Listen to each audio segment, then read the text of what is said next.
بسم الله الرحمن الرحيم. والسماء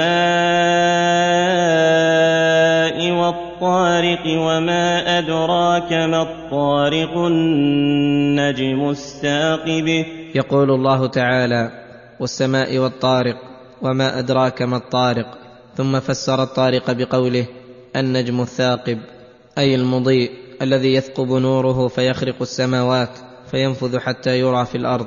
والصحيح أنه اسم جنس يشمل سائر النجوم الثواقب.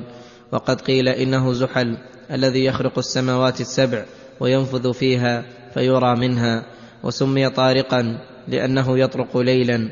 والمقسم عليه قوله: إن كل نفس لما عليها حافظ، يحفظ عليها أعمالها الصالحة والسيئة، وستجازى بعملها المحفوظ عليها. فلينظر الإنسان مما خلق.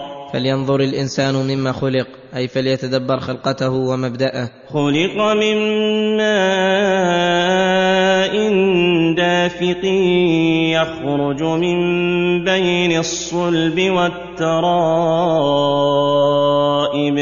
فإنه مخلوق من ماء دافق، وهو المني الذي يخرج من بين الصلب والترائب.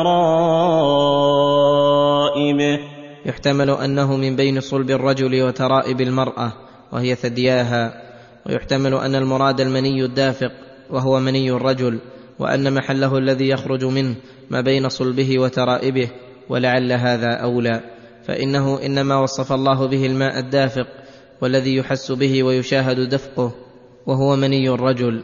وكذلك لفظ الترائب، فإنها تستعمل في الرجل، فإن الترائب للرجل بمنزلة الثديين للأنثى، فلو أريدت الأنثى لقال من بين الصلب والثديين ونحو ذلك، والله أعلم. إنه على رجعه لقادر. فالذي أوجد الإنسان من ماء دافق يخرج من هذا الموضع الصعب قادر على رجعه في الآخرة وإعادته للبعث والنشور والجزاء. وقد قيل إن معناه أن الله على رجع الماء المدفوق في الصلب لقادر، وهذا وإن كان المعنى صحيحا فليس هو المراد من الآية، ولهذا قال بعده: يوم تبلى السرائر، أي تختبر سرائر الصدور ويظهر ما كان في القلوب من خير وشر على صفحات الوجوه. قال تعالى: يوم تبيض وجوه وتسود وجوه.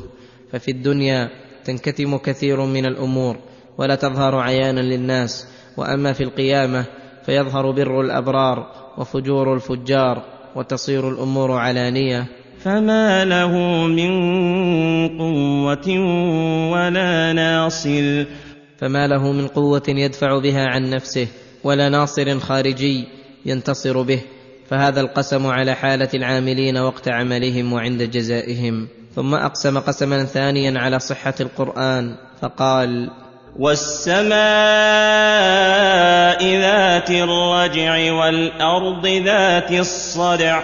أي ترجع السماء بالمطر كل عام، وتنصدع الأرض للنبات فيعيش بذلك الآدميون والبهائم، وترجع السماء أيضا بالأقدار والشؤون الإلهية كل وقت، وتنصدع الأرض عن الأموات.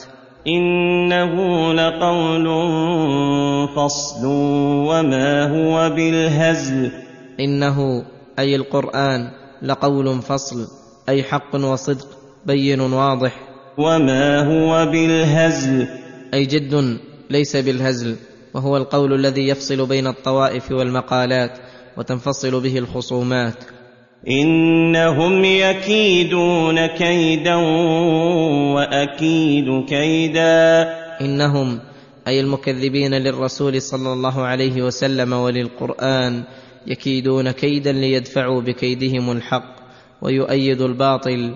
وأكيد كيدا، وأكيد كيدا لإظهار الحق ولو كره الكافرون، ولدفع ما جاءوا به من الباطل، ويعلم بهذا من الغالب، فإن الآدمي أضعف وأحقر من أن يغالب القوي العليم في كيده. فمهل الكافرين أمهلهم رويدا. أي قليلا، فسيعلمون عاقبة أمرهم حين ينزل بهم العقاب.